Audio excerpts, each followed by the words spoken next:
इरा weather news में आपका स्वागत है मित्रों। भारत के उत्तरी राज्यों के साइड जा रहा स्ट्रॉन्ग वेदर सिस्टम WD के चलते कई राज्यों में क्लाउड की आवाजाही और वेदर एक्टिविटी बढ़ती हुई नज़र आ रही है। आगे आने वाले दिनों में ये वेदर सिस्टम के चलते कई राज्यों में कड़ाके की सर्दी बढ़ेंगी, शीतलहर चलेंगी। आप देख सकते हो सैटेलाइट फुटेज में किस तरह उत्तर के राज्यों में जम्मू कश्मीर, हिमाचल प्रदेश, उत्तराखंड के कई पर्वतीय एरिया में हल्की से मध्यम तो कहीं भारी बर्फबारी देखने को मिल सकती है। और इसके साथ ही साथ भारत के मैदानी भागों में पंजाब, हरियाणा, राजस्थान, दिल्ली, यूपी तक ये वेदर सिस्टम के चलते क्लाउड की आवाजाही रहेंगी। कई जगहों हल्की से मध्यम तो कहीं ओलावृष्टि के साथ बारिश होने की संभावना दिखाई दे रही है।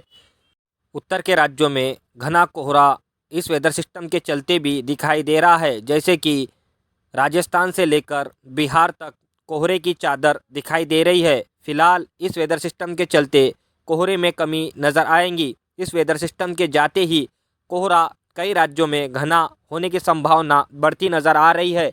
उत्तर की और पश्चिम की दिशाओं से चलने वाली बर्फीली हवाओं के चलते कई राज्यों में हल्की से मध्यम तो कहीं कड़ाके की सर्दी गिरेंगी और भारत के मैदानी भागों में माइनस में टेम्परेचर जाने की संभावना दिखाई दे रही है। भारत के दक्षिणी राज्यों के साइड फिलहाल कोई weather activity strong weather system के साथ दिखाई नहीं दे रही है। फिर भी दक्षिणी राज्यों के तटवर्ती एरिया में हल्की से मध्यम बारिश देखने को मिल सकती है, जैसे कि आंध्र प्रदेश, तमिलनाडु और केरला के तटवर्ती एरिया में। भारत के मध्य भागों में मौसम फिलहाल शुष्क बना रहेगा। आने वाले दिनों में उत्तर की और पश्चिम की दिशाओं से चलने वाली बर्फीली ठंडी हवाओं के चलते भारत के कई मध्य भागों में भी टेम्परेचर में काफ़ी गिरावट देखने को मिल सकती है। आने वाले दिनों में कई राज्यों में शीतलहर और कड़ाके की सर्दी गिरेंगी, जैसे कि महाराष्ट्र, मध्य प्रदेश, छत्तीसगढ़, झारखंड, पश्चिम बंगाल तक सर्दी का असर देखा जा सकता है। आने वाले दिनों में कई राज्यों में कोहरा बढ़ेगा और शीतलहर चलेंगी, जैसे कि पंजाब, हरियाणा, राजस्थान, दिल्ली, यूपी, बिहार, मध्य प्रदेश, छत्तीसगढ़, गुजरात तक कोहरे की चादर देखी जा सकती है। फिलहाल ये वेदर सिस्टम भारत के उत्तरी राज्यों से आगे निकलता हुआ नज़र आ रहा है। फिर भी इस वेदर सिस्टम के चलते कई राज्यों में क्लाउड की आवाजाही बनी हुई है।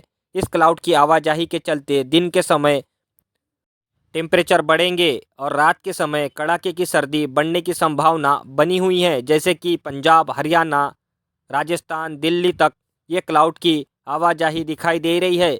इस क्लाउड की हलचल के चलते दिन के समय तापमान में बढ़ोतरी देखने को मिल सकती है और रात के समय शीतलहर और कड़ाके की सर्दी बढ़ेंगी और कोहरा आने वाले दिनों में भीषण बढ़ने की संभावना बनी हुई है। आप देख सकते हो सैटेलाइट फुटेज, विंड फ्लो में लगातार मॉइस्चर भारत के दक्षिणी राज्यों के साइड बढ़ता नज़र आ रहा है और उत्तर की और पश्चिम की बर्फीली हवाओं के चलते कई भारत के राज्यों में शीतलहर और सर्दी बढ़ेंगी।